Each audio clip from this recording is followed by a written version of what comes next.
很多朋友啊都知道成都最有名的一个动物就是大熊猫，其实还有一个就是犀牛啊，这个就是石犀，当地人也把它称作为蒙牛牛，你看，因为长得比较萌。这蒙牛牛挺好吃啊。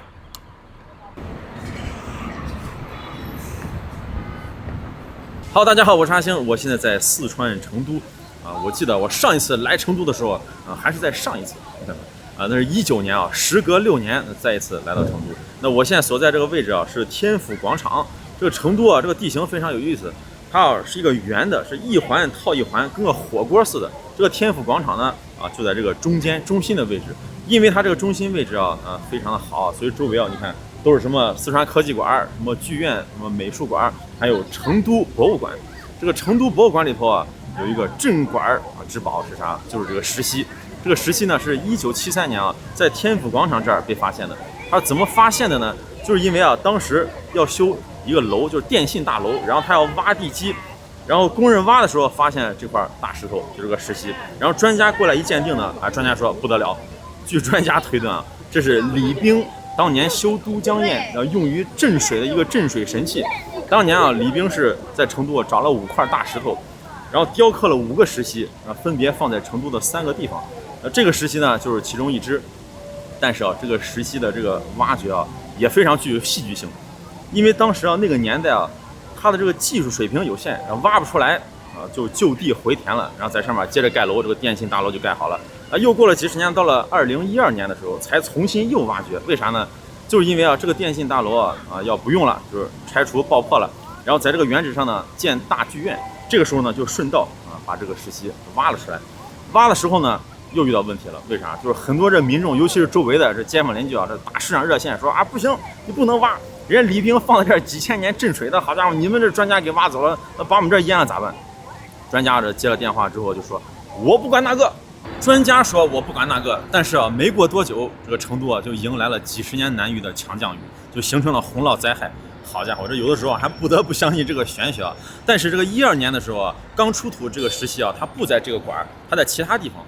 这个馆它是16年才修好的，然后修好之后赶紧就把石犀放在了这儿。为啥呢？你看这是天府广场，这是石犀所在地。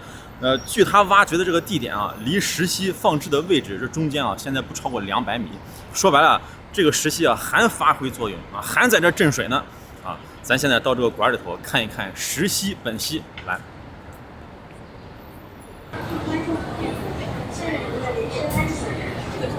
这就是石犀，这个石犀个头还挺大，它长呢是3.3米，重是8.5吨。就是因为有了石犀，有了都江堰，这个成都的这个水患得到了治理，然后从此以后成都是水旱从人，不知饥馑，食无荒年，天下谓之天府也。这就是为啥成都被称作天府之都。咱现在就开始天府之旅。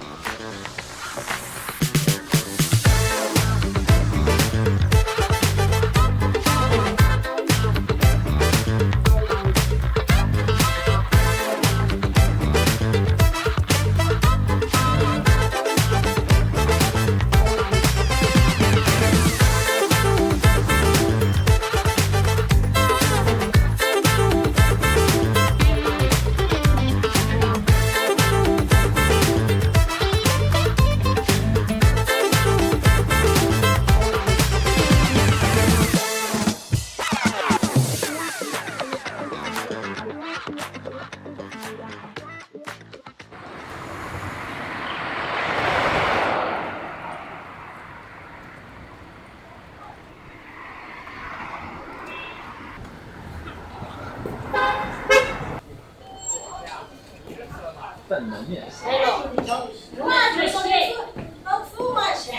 ，1两担担面1两，素椒炸酱面。好。啊。只有2碗吗？啊，2碗2碗。好，多嘛，是吧？对，这煮2碗。啊，这边的。要得。2的有人。有人了。这边。啊，这边，还有这边没有。再加2两炒牛豉油哈。同学几碗？吃了？还等人吗？你要给我加鱼来说。哈哈，谢谢。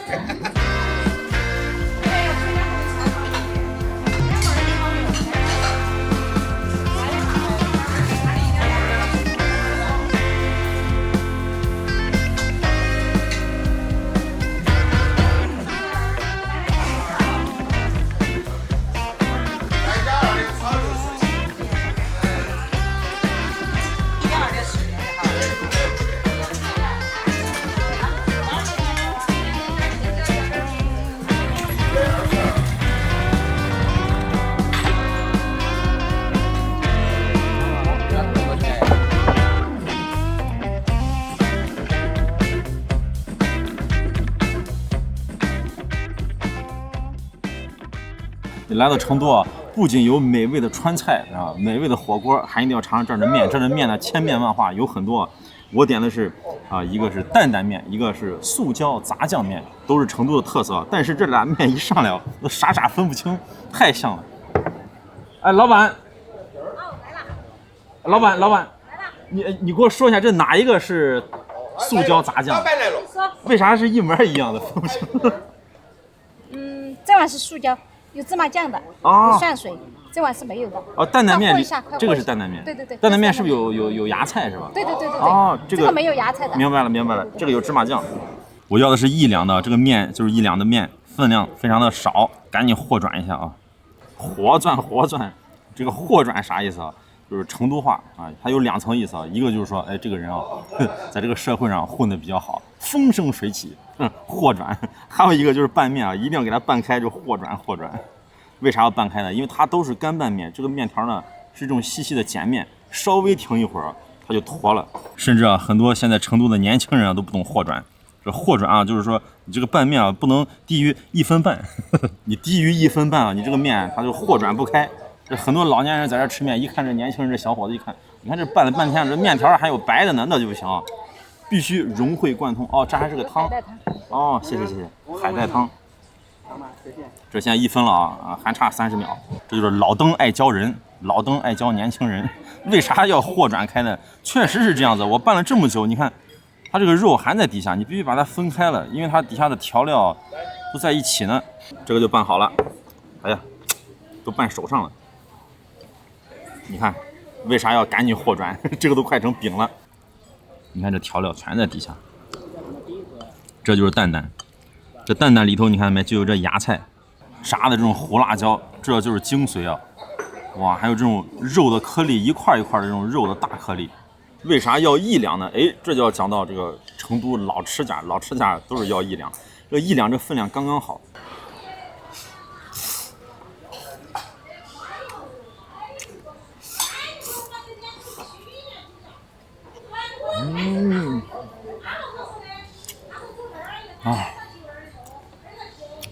太好吃了，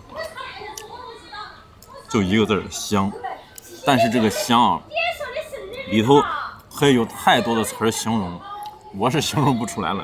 为啥呢？你看，还有辣椒的香，有肉香，有芽菜的香，葱花呀、红油啊、酱啊、肉啊，就各种各样的香混在一起。关键是还有这个豌豆尖儿这个菜，脆脆的。哎呀，太好吃了！它这个芽菜吃起来脆脆的、梗梗的，而且这个芽菜是咸鲜味儿，哇，放在这个面里头，简直了！它这个芽菜的味道非常的浓，甚至和这个炸酱和这个肉的这种味道都划等号吧，一半芽菜香味儿，一半肉酱味儿。然后就是这个面啊，你看成都很多这个面它就是棍棍面，是圆的，有的呢就是这种细的酒叶面。各有各的爱好吧，有的人爱吃这，有的人爱吃那。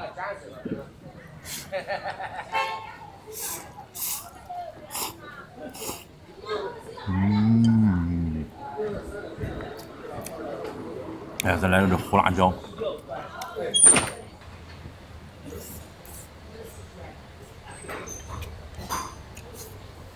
老板，咱们这是不是还有泡菜？泡菜没得，我给你舀点豇豆。啊，舀点豇豆是吧？哦，泡菜今天用完了，你不好意思。用完了啊。泡豇豆。泡菜这么紧俏。我们这个是老式泡菜是进坛，他们那是个。哦，你们是老式泡菜。哦，放坛子泡，头天泡你这儿抓起来。哦。你懂得到不？我知道。哦，就是不是那种洗澡泡菜。哎，就是叫这个叫洗澡泡菜。这个叫洗澡泡，就泡一天。啊，泡一天。啊，不是泡很久的。哦，同学。我煮点抄手。哦，那老板这儿的。老板娘在这儿，我煮点抄手。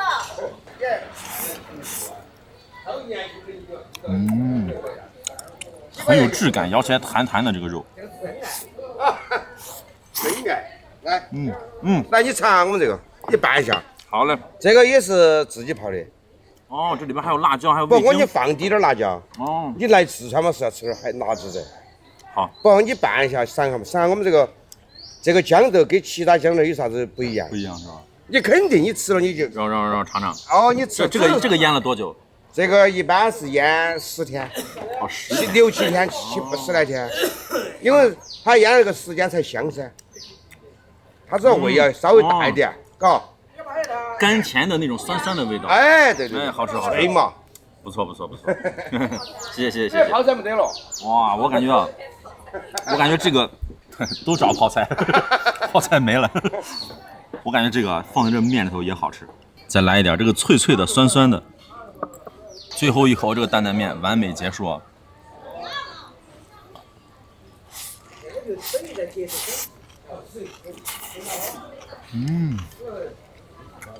哇，加上这个脆脆的豇豆，好吃。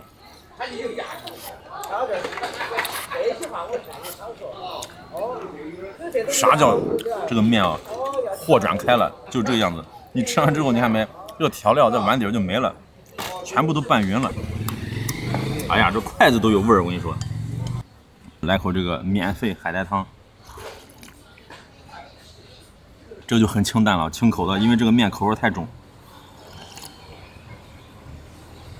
哇，看这个面也是油润的，这个颜色看着就很棒，而且你看这个面啊，它很细啊，但是也有弹性，也很筋道。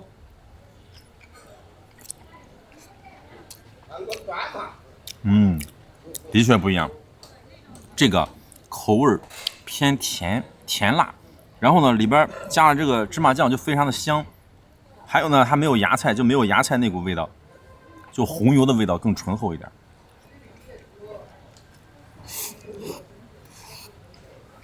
哇，好吃！关键是这个肉，哇，这个肉。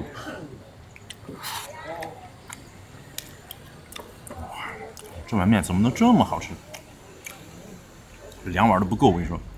老板，后面2碗不要葱。担担面咋来的？那大部分人知道，但这个面啊，就很多成都人他都不知道是咋回事，为啥叫素椒杂酱？先说这个担担面啊，它是源自于自贡啊。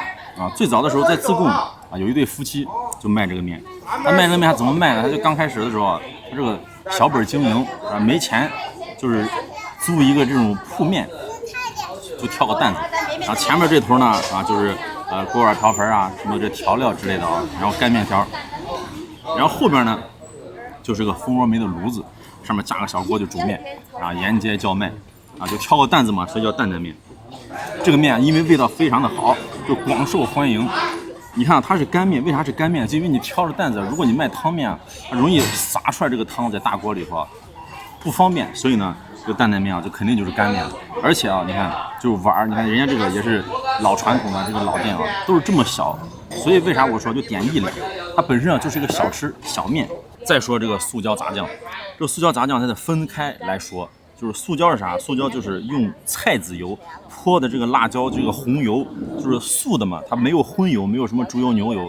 所以叫素椒，就指的是这个红油。最早的时候是有素椒面，素椒面就是没有肉啊，然后加了杂酱呢，就是素椒杂酱面，就这么一回事。然后它这个杂酱也有意思啊，你看它这个字儿是杂酱啊，不是老北京炸酱面那个炸酱，因为它这个里头有花生、芝麻酱啊，还有这些豆瓣酱啊这些东西啊，所以说它很杂，好几种酱，所以叫杂酱。其实本地人吃的更多的就是这个素椒杂酱。还有一些店铺直接写的是杂酱，他也不写塑胶这个字儿，但是其实都是一种面了啊，就比较有意思。反而啊，就是说外地人啊觉得成都最有名的面是担担面，但本地人吃的是杂酱面啊。虽然说杂酱了有很多酱了，哎，我再给它添一点，就这个豇豆，这个豇豆真好吃。哎，对对对，正确。好了，好不得，刚刚那边卖噻，没了，真的没得了，你是冷静。生意那么好，你还不多是那个？我还忘了就是说一点，这个叫饥饿销售。这个老板叫胖哥，也要来。你看后面这个男顾客，这个说胖哥，胖哥，这个胖哥也是个神人，记忆力非常强。比如说你来7、8个这朋友啊或者同事啊来这点面，有的说哎我不要葱花，有的说我不要菜，有的说我不要辣子，或者是我要这个面那个面，我给你上来啊一个不差，全都给你记住。这成都啊就很多这样的餐饮店的老板都是神人。我之前就前些年来的时候，我去吃一个川菜，也见过一个老板很有意思。比如说你点了这7、8个菜、5、6个菜啊，他不写，然后也不拿计算器算，过来就看盘子就知道是啥菜。啊，10块、15、20、20、30、35，好啊，200块钱啊，这个15、20、30，好305。到那一桌说啊，这个多少钱？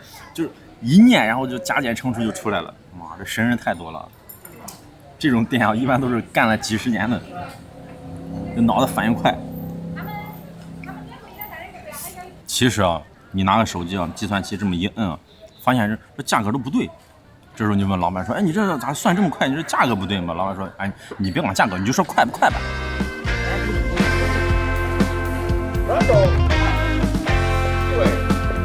对，这对。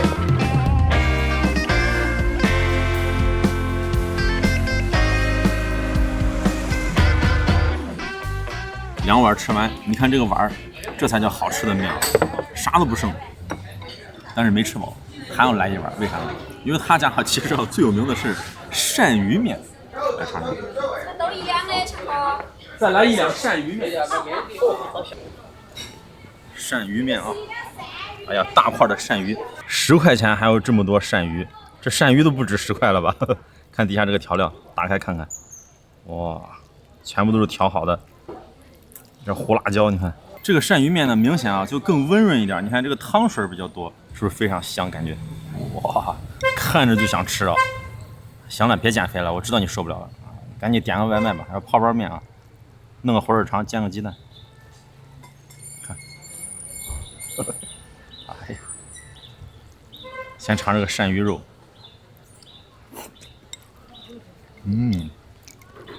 软烂，很入味儿。咸咸的，哇！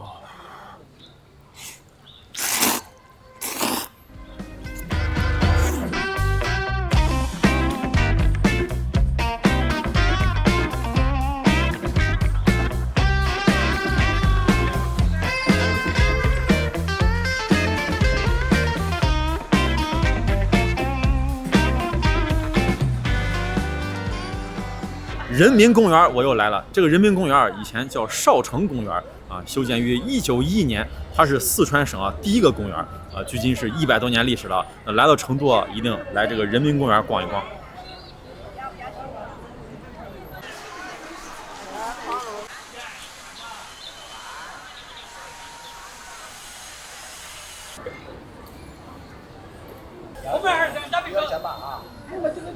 正值金秋，现在来人民公园还能看菊花，特别的漂亮。转过来，你看这儿还有一个小型的集市。这个集市呢，它也是有历史的，因为在100年前啊，修建这个公园的时候，它就是为了解决这老百姓的这一部分人的这个收入问题。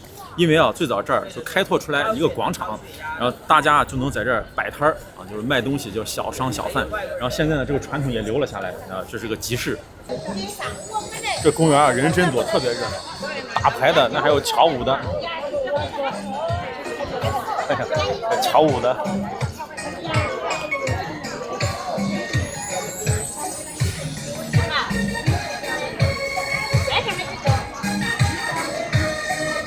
来到人民公园有一个地方一定要来啊，就是我身后这鹤鸣茶社。这个茶社不简单啊，100多年历史了啊，修建于是1923年，是四川大邑县的一个龚姓商人。然后最早的时候啊，这个商人就来到成都这里啊，就瞎溜达。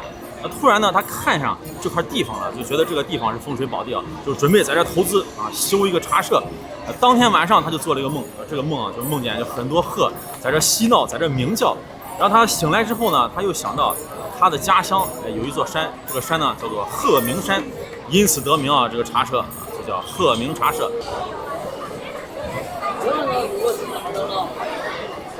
哎呀，这人民公园人真多，这茶社人也多，坐满了都。啊，你啥嘛？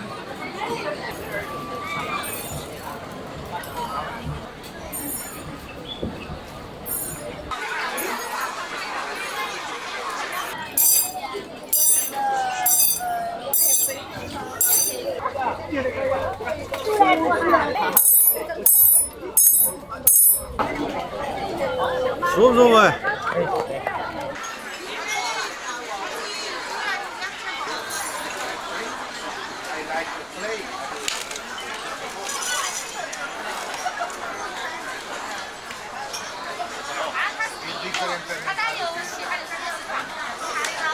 这些人在休息。我有，我们每间都说没有。他查上了。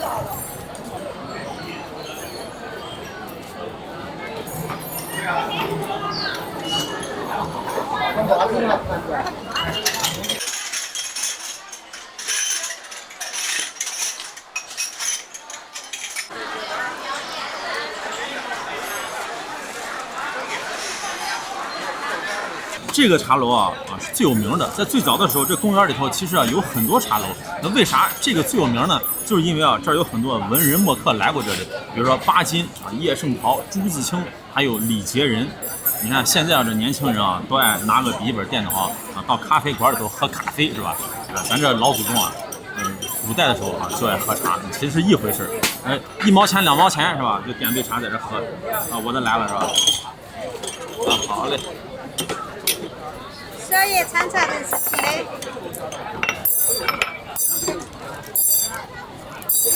袋装茶叶花茶。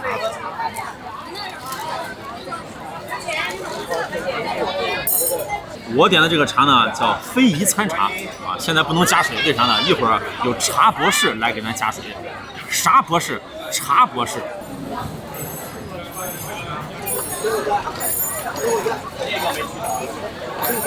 是啊，开始了，广这种口水。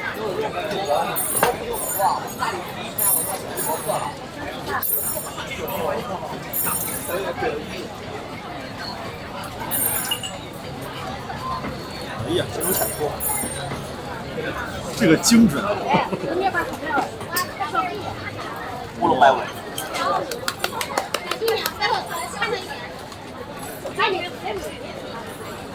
进入海，厉害厉害！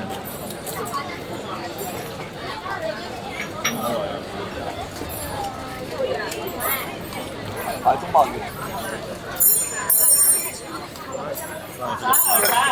好，谢谢。太厉害了，精彩精彩啊！这耍的这个活跟这个金箍棒耍孙悟空一样，你看太厉害了。这沏出来茶都香，我跟你说。哎呀，不错。刚才那位给我倒茶的，舞的龙飞凤舞的，他就叫茶博士。这博士这个词儿其实在中国古代最早指的是官职再到后来呢就指的是就是你对某一项有博学多才，比如说你这个沏茶沏得好，对这个茶这个文化比较了解，就叫茶博士。你打烧饼打得好，你叫烧饼博士，是吧？你这卖卤肉卤得好叫卤肉博士，你阿星探店的，你是探店博士。然后再发展到现在呢，这个词就成了一个学位了比如说研究生博士是吧？博学多才除了这个茶博士，还有这位拿个镊子叮叮当当叮叮当当，这叫啥呢？这叫梳耳郎。这成都人特别爱掏耳朵，感觉舒服，就梳耳郎嘛，是吧？人生有3苦，哪3苦？撑船打铁卖豆腐。对于成都人来讲，那人生还有3喜，哪3喜呢？结婚、搓麻、掏耳朵，搓麻将然后掏耳朵，还有就是结婚。咱这个思考问题要有辩证法。我突然想到，他这3喜也能变成3杯，为啥呢？结婚2口子闹仗了，搓麻将输钱，掏耳朵发言。所以说你看没，这人生就是喜忧参半，苦中有乐，乐中有喜。日子嘛是吧，就凑合过就行了，开开心心的是吧？吃吃喝喝，开开心心，在成都叫啥？叫安逸啊！注意这个发音啊，安逸。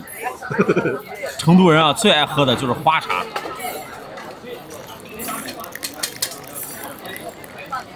大家在这喝茶啊，那干的最多的就是摆龙门阵，然后打牌搓麻啊，还有就是刷手机啊。现在这2年又多了一样啥呢？就是点外卖，外卖直接点到这儿，连吃带喝带玩，太有意思了。这成都人真会享受。安逸。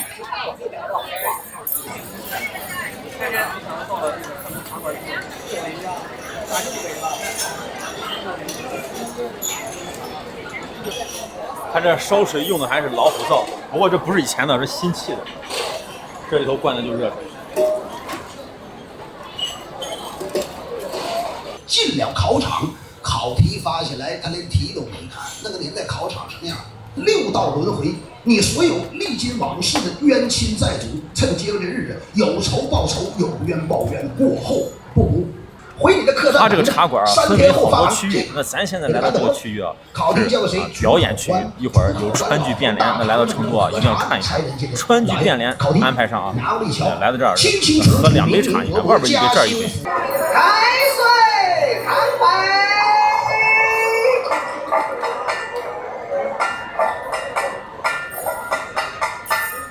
四川人最爱喝茶馆，盖碗茶100，能坐1天。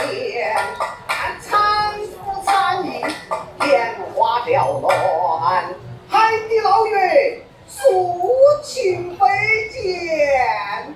滚烫的开水，往起餐。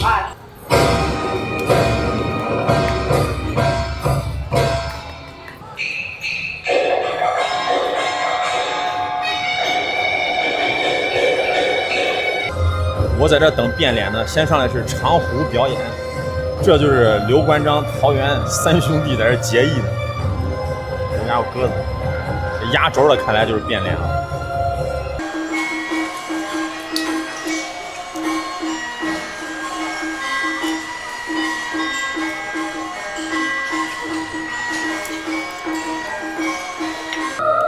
好家伙，这吕布貂蝉都上了啊！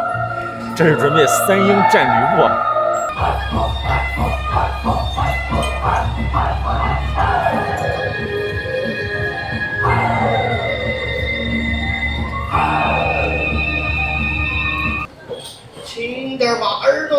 我以为3英吕布下去了就是变脸，结果还有小丑戏。小丑戏啊，也是这个川剧里的一绝。爬着都。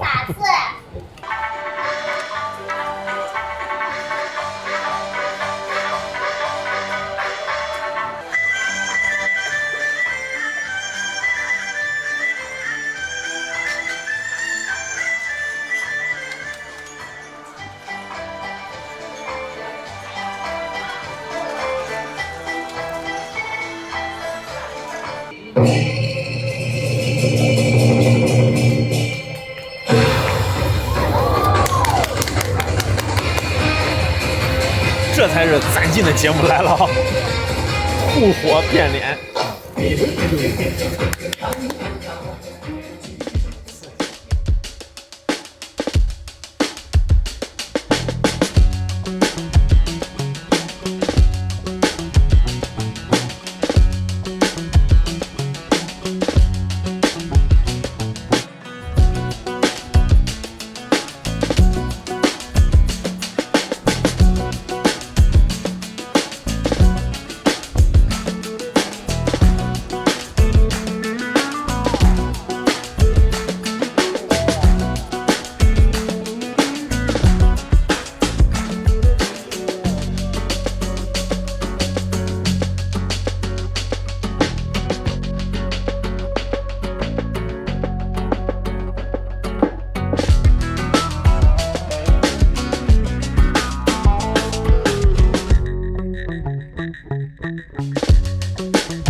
来到成都一定要吃川菜啊！我今天来的这家店厉害了，是川菜坝坝宴。这个川菜呢，你肯定吃过，但这个坝坝宴你不一定感受过。咱先不说啊，这家店这个味道如何，就这个坝坝宴这个场面啊，就值得一来。来，你看这边是一条河啊，这么多的桌子，看这个场面，这会儿才11点，还没上人。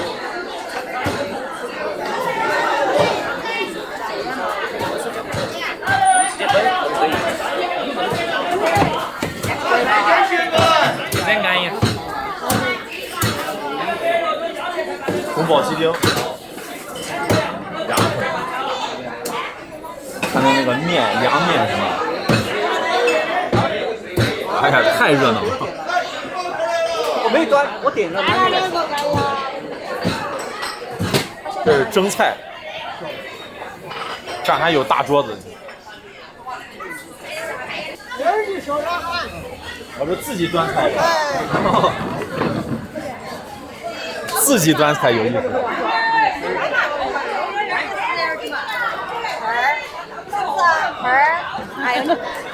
哎呀，回锅肉。加这了，招牌的蒜泥不要回刚才了，它加这了啊！哎，把你这我买菜了，拜拜。哎，草鱼，还是我的，啥子？要回锅肉的，要这耳机的过来了。老刘退，把它把这耳机，好这边来，往这边来，来。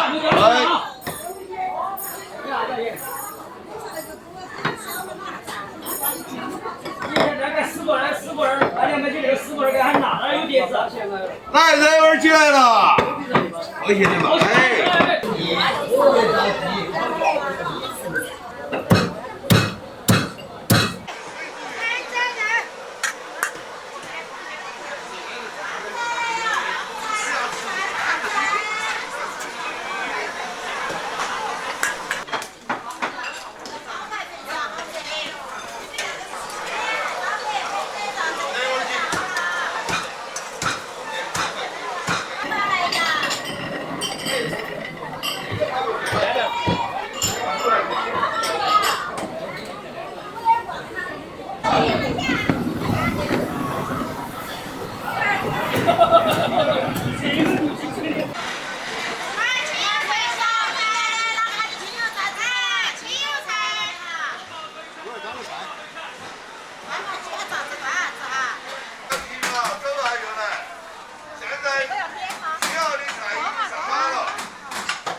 汤子排骨。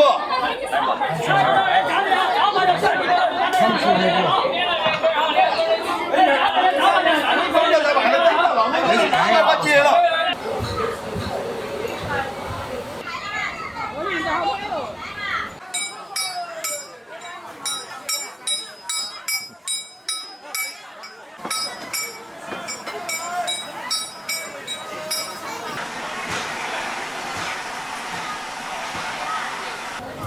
哎呀，这菜啊，推着车上，陈氏凉粉。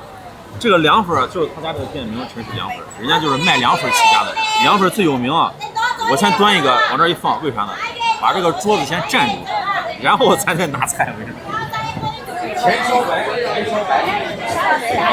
甜烧白，这个是吧？哦，在这儿。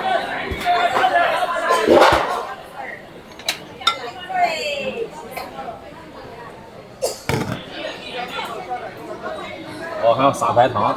来，芝麻。哦，芝麻白糖。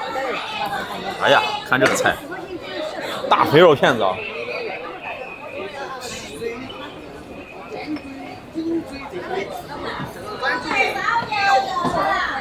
再接着拿。拿着我土豆烧掉，把我的喊。我来个这个。真的。啊，这是猪肉的。哎。来个这个。水煮肉片有没有？有，你要吃我给你做。啊，行行，来个水煮肉片。再来个水煮肉片。这分量够大的啊，这。生菜。哎。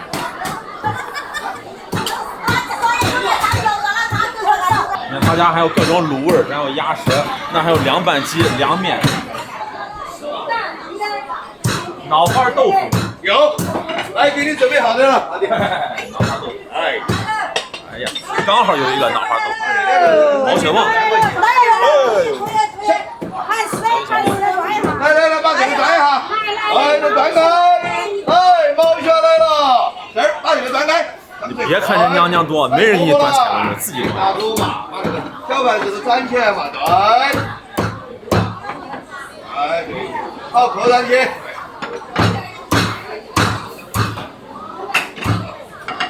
好了，谢谢。哎呀，这个菜就上齐了啊，色香味俱全啊，这才是川菜苍蝇馆子。哎呀，这炒的肉圆子汤、水煮肉片、甜烧白、脑花豆腐，还有这个凉粉，一下没忍住拿这么多，4菜1汤。本来啊，这3菜1汤就行了，就是在这一抢菜，你看这中国人这基因里头就有一种这种争抢的冲动，一看别人抢，这自己也抢，知道吗？险些拿5个菜。1、2、3、4、5啊，这就是5个菜，险些拿6个菜啊！那我这行了啊，4菜1汤，开吃。先吃哪个？趁着热，哎呀，我这口水都分泌了。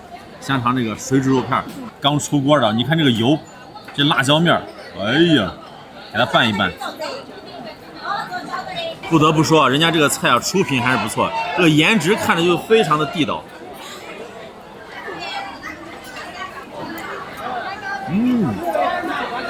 好吃，花椒的麻味儿，然后辣椒的香味儿，用这个油啊全都呛出来了。最主要是它这个肉片啊嫩嫩的这个口感，然后加上这个油，哇，这个油，又嫩又香。你看这个菜的这个油，哎呀，这个油我跟你说啊，能炒5盘菜。再看这个油，这有句话说得好，川碗油，粤碗汤，鲁菜碗的13香。南吃粉儿，北吃面，海边的海鲜是天天见。这个肉非常的厚的一层，铺满了底下这个菜。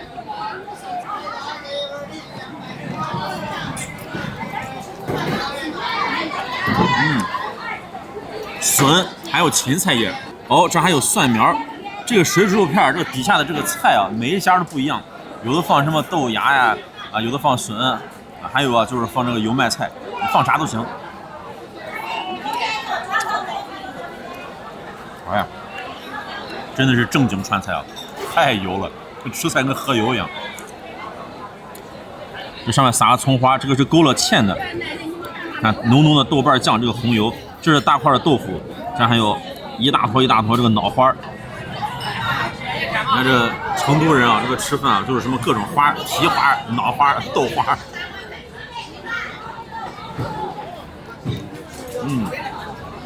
非常的香。有的人啊，可能感觉这个比较黑暗，但是又滑又香，好吃。最主要它这个调味味道很冲，红油的味道，还有这个豆瓣酱这个味儿。来到成都，你要么吃脑花豆腐，要么就吃麻婆豆腐。麻辣鲜香，吃点这个甜的压一压。这糖太多了，给它弄下去一点。看这个肥瘦相间的肉片，这个肉片都蒸烂了，蒸透了。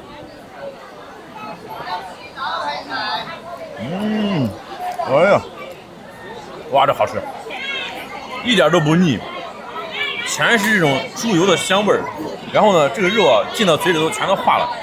最关键的是啥啊？你看它这个肉里头啊，它里头还加了枣泥，这是2片肉，这可不是1片啊。你看上面这个枣泥，吃起来啊还有这个红枣的味儿，哇，超级好吃。你要来这儿，一定要点这个菜，推荐。还有米，哇，好吃好吃。一般吃坝坝宴啊，必须有这个菜，甜烧白，还有呢就是咸烧白，一甜一咸。这小孩老人啊，这最喜欢吃这个。你看这个大肉丸太治愈了，这么大的个头，猪肉葱花的应该是，来点汤。这里头啊，菜是金针菇，还有这个豌豆尖儿。这豌豆尖儿，就四川人民特别喜欢。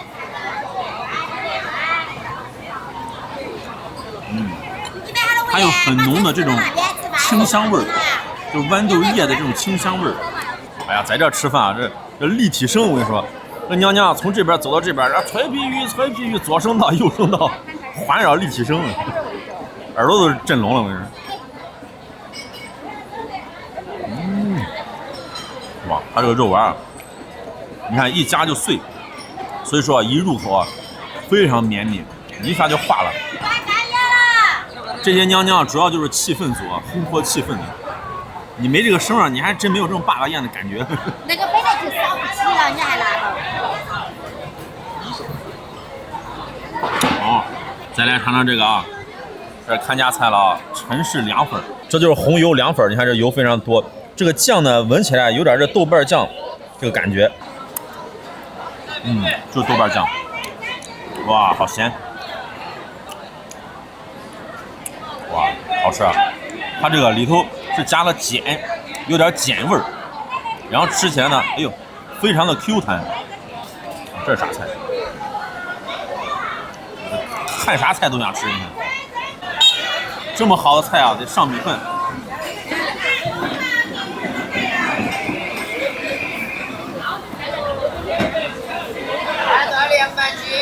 来到成都啊，又是瓶盖吃饭。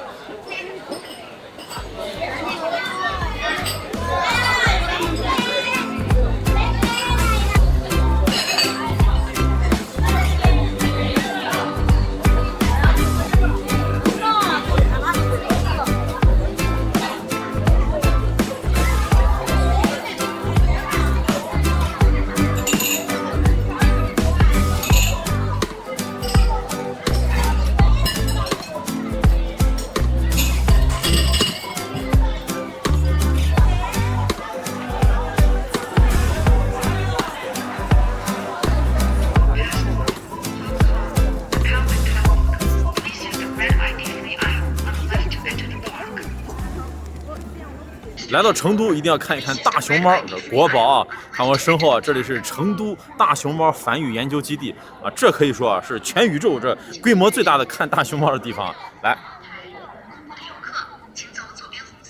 这就进来了啊！进来之后呢，然后从这儿下去，这是一个平台，这景色挺棒的啊。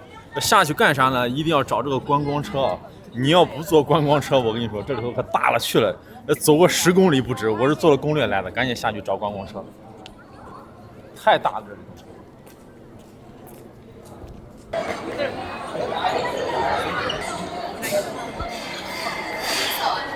一家来4个5个6个。上次那个情况里。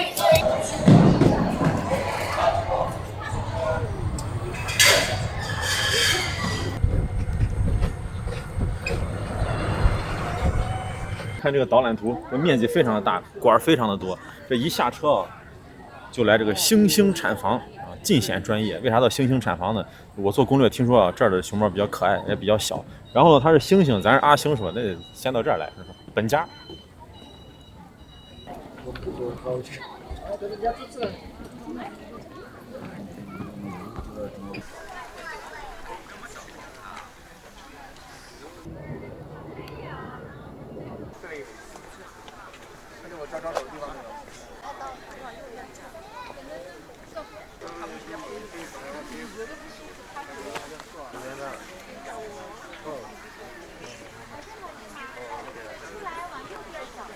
看我的身后啊，大家有没有发现哪儿是大熊猫？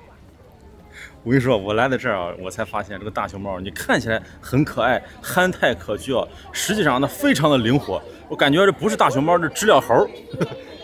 你看那个树上面，就那个地方，这么高，咋爬上去的？好家伙！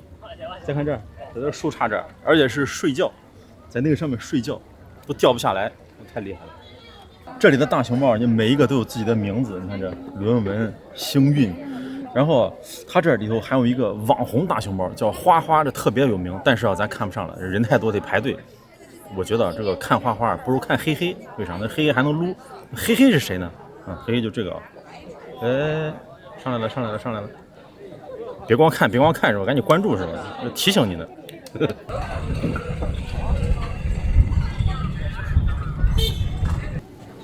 这块就来到了熊猫别墅区，你看这儿人多，这儿应该有，哎，就在那儿。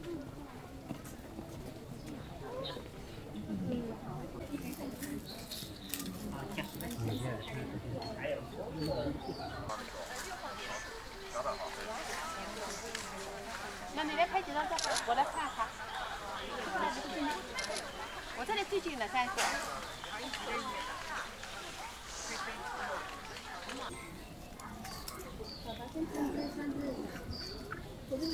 我看这个大熊猫在这吃竹子，我都想尝尝，这竹子有这么好吃吗？说来也奇怪，这大熊猫长得这么可爱，爱吃这玩意儿。我小的时候啊，我记得我在这个作文书上看了一篇文章，就讲到，就是这个上世纪80年代的时候，这四川这个竹子啊大面积的开花，然后这个熊猫呢就没吃的了，因为这竹子一开花就吃不成了，这熊猫呢就面临这个饿死、濒临灭绝啊，所以啊就是社会各界啊，就是国内外的包括什么小学生啊都捐钱拯救大熊猫，保护大熊猫。从那个时候开始啊，就提倡这个保护大熊猫。那大家就很好奇，就是说为啥这大熊猫需要人类保护呢？其实啊，这就进入一个这个思维误区。为啥呢？就是因为你想一下，随着人类对这个地球的开发对环境的污染不光是大熊猫，就很多这个物种都濒临灭绝。就是因为这个大熊猫它实在是长得太可爱了，而且就是一个热点你看这么多人这买票进来就看大熊猫，所以就把它保护了起来。那还有一点呢，就是因为这个大熊猫它整个的成长过程确实是需要人工干预。为啥呢？就是因为这个大熊猫它成长有3难。哪3难呢？就是发情难、配种难、育幼难。这个发情难呢，就是因为这大熊猫1年当中它发情的时间可以说用小时计算，你错过了，它就不能配种了。这个配种难是啥呢？就有些大熊猫它不开窍，跟你一样必须这人工干预，给它甚至拿个这个大电视这放小影片才能对它性启发。看了这个影片才能启发。你别笑，跟你这看小电影是一样的。然后这个育幼难是啥呢？就是说这个大熊猫这个雌性的，它每次最多只能产2个崽。但是呢，它保护只能保护1个崽，养育只能养育1个崽。为啥呢？就是因为这个大熊猫它必须要把这个幼崽要一直抱着，如果它不抱的话，它就会失温。所以说呢，它这个时候要吃东西，这个时候呢只能抱1个如果说这个大熊猫生了2个，它天然呢就会抛弃1个，这个时候呢就得人工干预把它养育起来。所以说它整个的这过程就特别的难。当然还有一难就是啥？就是长大以后呢也难，咋难呢？就是就业难。开个玩笑，人家这个大熊猫就业可不难甚至这个长大之后还有的去国外打工，因为全世界人都很喜欢大熊猫，这也算是文化输出了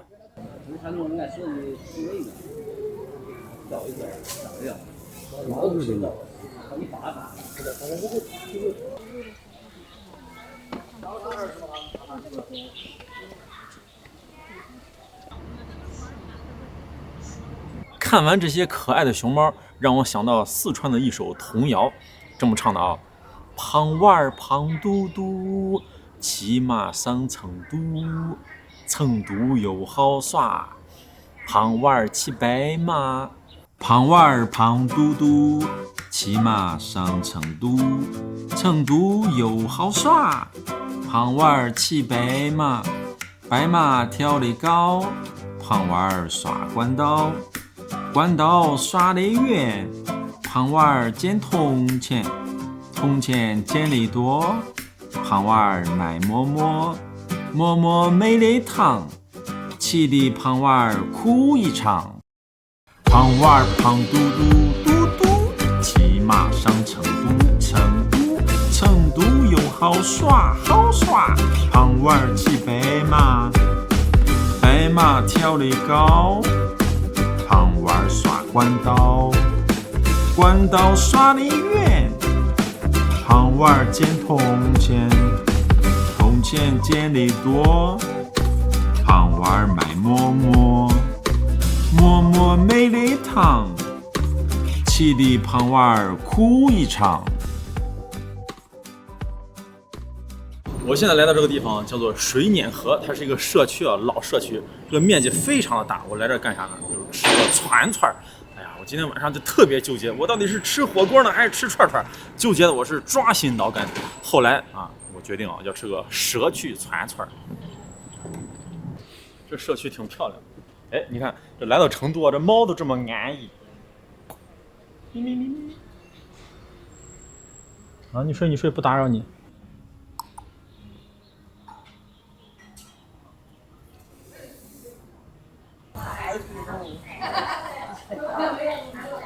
真难找，错综复杂。哎，阿姨，我问下，这有个串串吗？啥串串？串串是串串的。啊，那边是吧？啊，行。我那儿到多岁的上哦，好嘞，谢谢。到多岁。哦，这小狗几岁了？这么好看。3只小狗，在这边。哎，好嘞，谢谢。哎呦，这还有个老奶奶在这弄缝纫机。这一看就是这老社区的感觉啊！你看吃的非常多。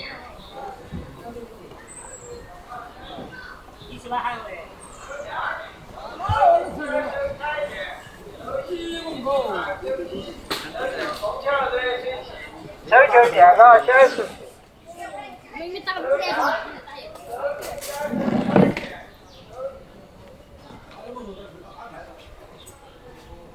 这不知道的绝对能绕晕，这里头还有串串。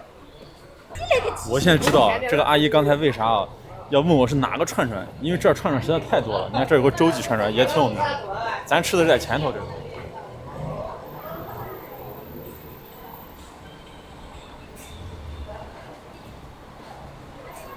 这还是串串，还不是这个。这个增群串串，2位。2个人呐？啊，2个人。坐这里面嘛？坐外头可以吧？坐外面呀？啊，可以吗？可以。干碟、油碟都要。哦，2有2干是吧？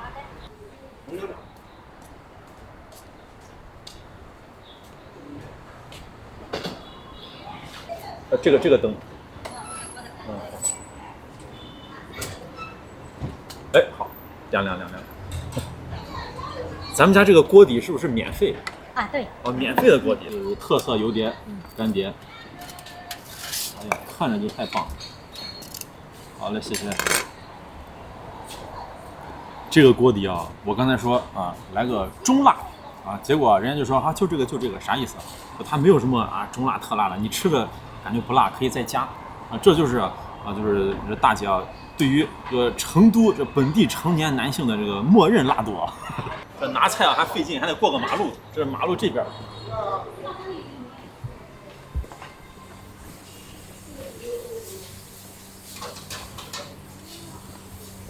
一把一把来，先来这个麻辣牛肉，看着好新鲜。这底下啊是五香的五香牛肉，这还有毛肚。哎呦，这个是特色，这来到成都一定要吃兔腰。这还有肥肠粉里的冒茄子，这还有肥肠，大肥肠，特色米豆腐。哇，你看这个颜值，白白滑滑的。还有这个水发鱿鱼，这是菌板，这是鸡皮。这老板专门过来叮嘱了，就一定要拿这个排骨，他们家特色啊。拿这菌干，小菌干。拿完肉，这还有蔬菜，豆制品。这素菜就想吃啥拿啥就行了啊。菜花、蘑菇，这还有折耳根，好家伙！尝尝这个折耳根啊。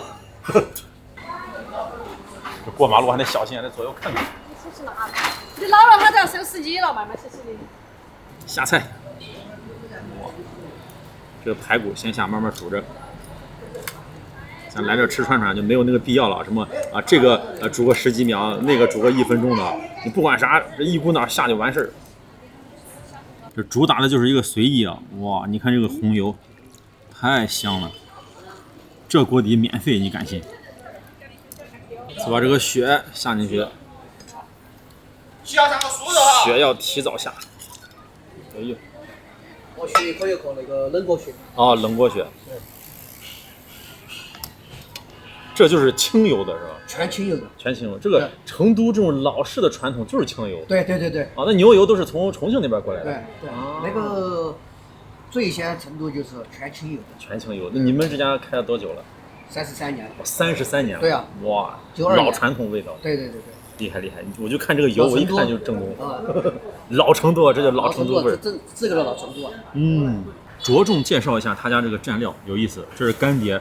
这是油碟，为啥说有意思呢？就是说不是你自己调啊，人家给你调好的，保证这个味道啊干碟是3种啊，这是花椒面，这是辣椒，这个是花生还有黄豆磨的这个粉。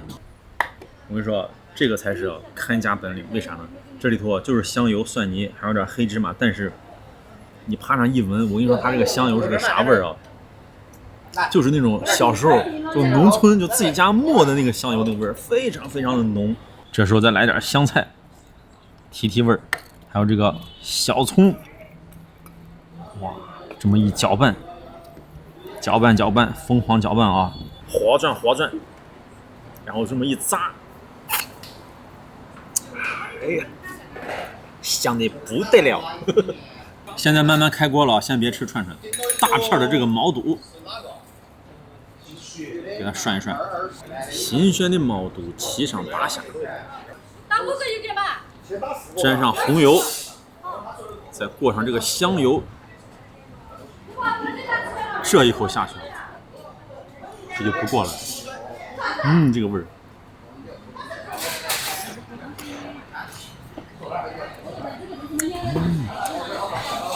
哎呀，要了亲命了，这锅底的味道啊！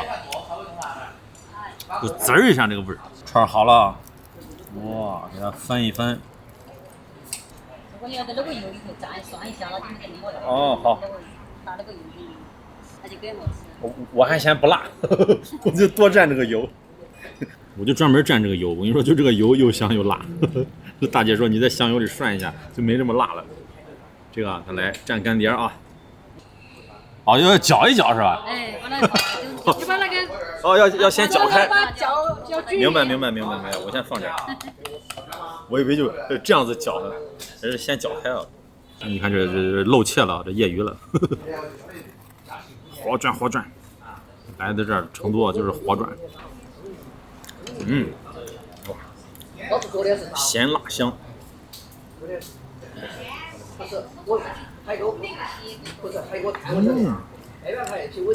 够味儿，哇，这个花椒啊非常出头，麻，好吃。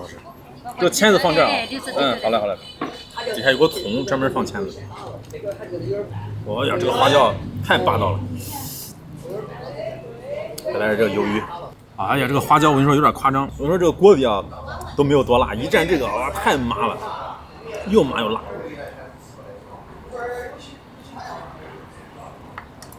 吃串串就得来这种社区啊，为啥呢？就经济实惠啊，4毛一串，吃着也不心疼。哎，这麻的我都不敢蘸这个。哎呀，我再来点香油，咱还给它撸进去啊，蘸点这个香油蒜泥。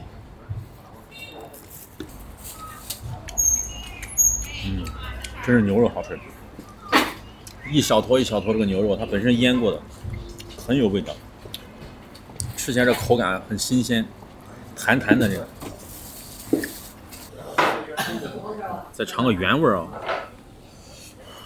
我感觉这个原味的应该也香。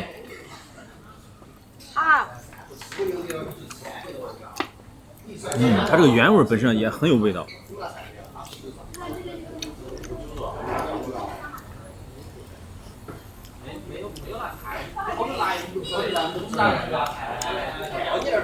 好吃，你就啥都不用蘸都好吃。把这个排骨蘸点香油，我感觉这个牛肉啊真的是啥都不用蘸，味道太棒了。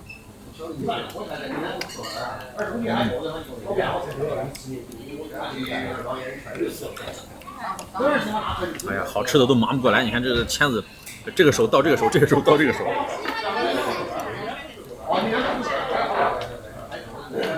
特色排骨。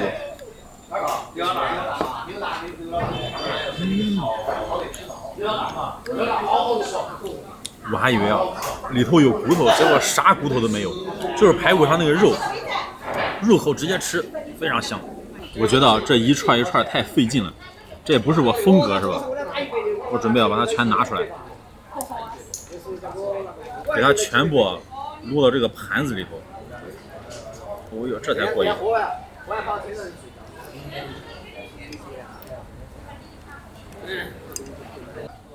来点干碟，再淋点香油，再给它和转啊！哎呀，太香了！哎，不行，先别着急啊，这吃着煮着是吧？看这米豆腐，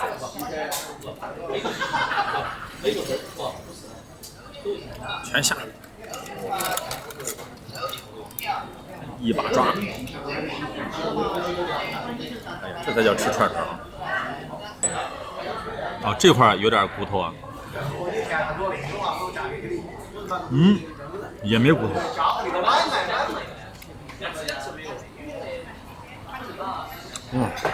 太棒了。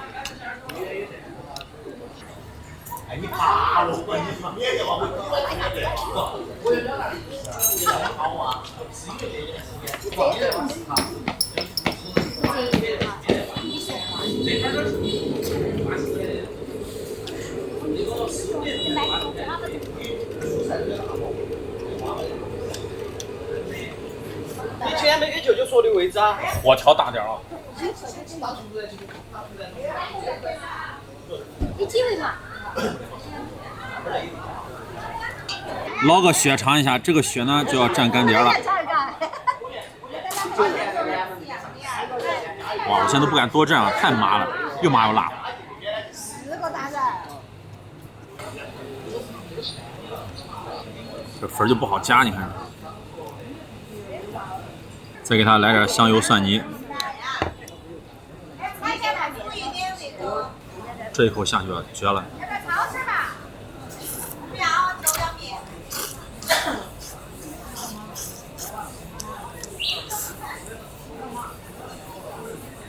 哇，非常有弹性，咬都咬不断那种，特别的筋道，香。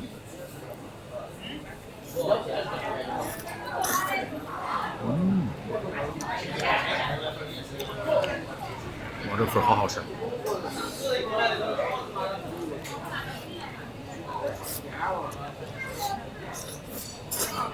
还有2个东西我特别想尝试啊，一个就是茄子，还有就是兔腰，这2个就蘸香油，尝这个原味儿。看这个滴着汁儿，先尝这个兔腰。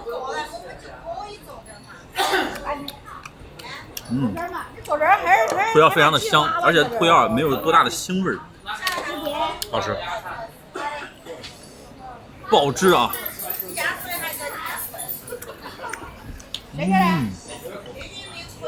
哇，这个茄子啊，绝对是吃肥肠的顶峰，一口下去，这味道是登峰造极。咱不能光吃肉菜啊，得来点素菜，蘸点绿菜哦，还有这个折耳根，折耳根。大姐，有那个天福可乐，有没有？可乐。天福可乐。啊，天福可乐，天福可乐。哦，天福可乐。可乐。把我这口音都拐带了。天福可乐，你说普通话他听不懂。天福可乐，折耳根我现在还不能吃，我得等我那个可乐来，这味儿太……哎，好嘞，谢谢谢谢。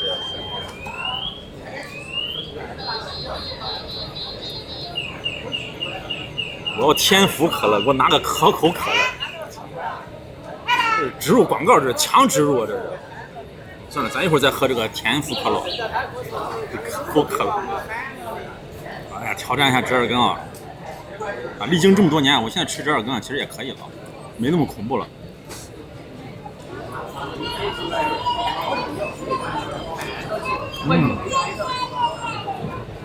可以，它一煮啊，这个味儿啊，这个洗衣粉加汽油味没那么重了。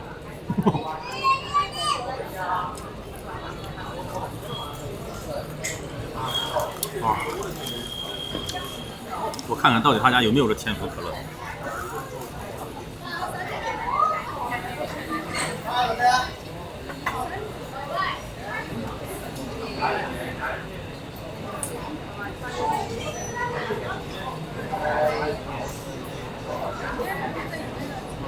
然后他们就做我们3个人就做了噻。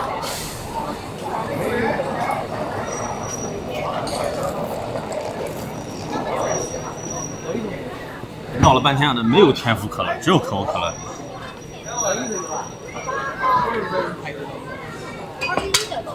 啊。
3、2、1，走。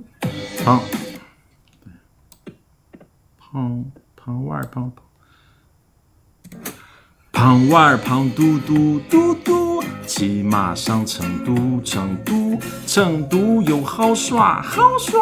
胖娃儿骑白马，白马跳得高。胖娃儿耍关刀，关刀耍得远。胖娃儿捡铜钱，铜钱捡得多。胖娃儿卖馍馍，馍馍没得糖，气得胖娃儿哭一场。OK。